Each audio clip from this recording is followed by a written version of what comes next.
बोले ना मुझे। क्या बोलते भेलपुरी खाई हुई साइड में था, एक ही दुकान है उसने उसको गोली मार दी।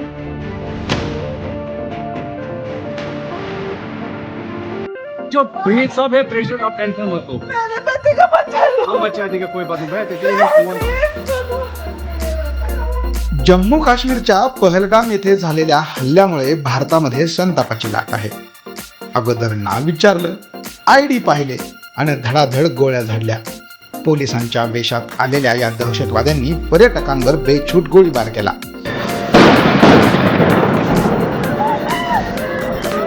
या हल्ल्यामध्ये महाराष्ट्रातील जवळपास 6 जणांचा मृत्यू झाल्याची माहिती समजत आहे. त्यामध्ये पुण्यातील दोघांचा समावेश आहे.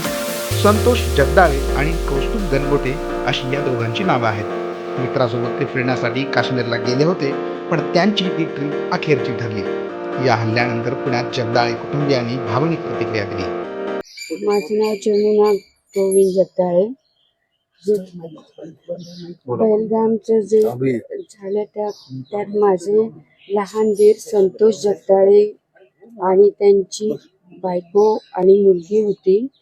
तर दुःखद असं की माझे ते दीर नाही येत आता,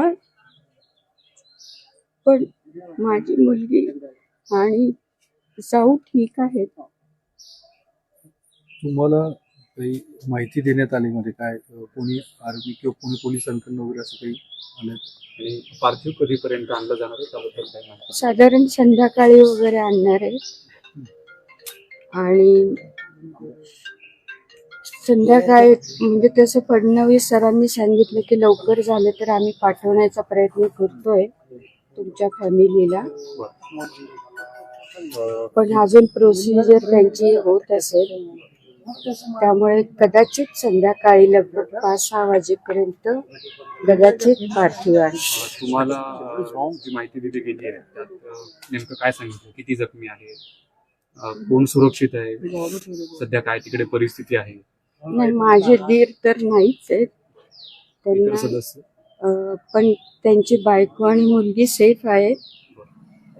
ते त्यांच्या बरोबर फोनवर जेव्हा बोलणं झालं तिकडे परिवारातल्या लोकांसोबत, तर तेव्हा काय म्हणतायत परिवारातले सदस्य, काय सांगतायत तिकडे काय परिस्थिती? नाही, माझी जाऊ ते बोलूच शकत नाहीये. तिच्यावर एवढं अचानक तिच्या समोर सगळं झाल्यामुळे, पण ती मुलगी माझी बोलतीये, पण आम्ही तिला जास्त त्रास देत नाही आहोत, कारण ती तरी एकटी लहान आहे, किती जणांशी बोलणार.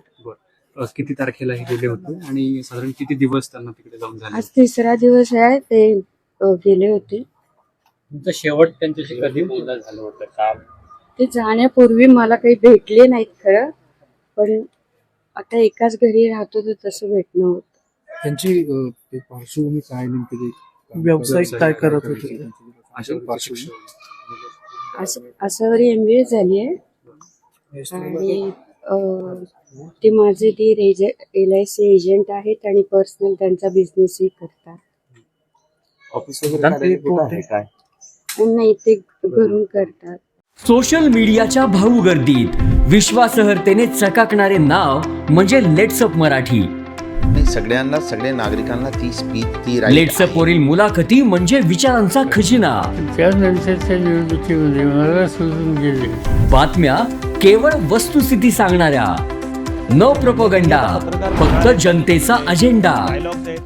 क्योंकि आने वाला कल जाने वाला है, जाने वाला कल आने वाला है. राजकारण, मनोरंजन असो की क्रीडा क्षेत्र, महाराष्ट्राची स्पंदने संवेदनशीलतेने टिपणारे माध्यम म्हणजे लेट्सअप मराठी.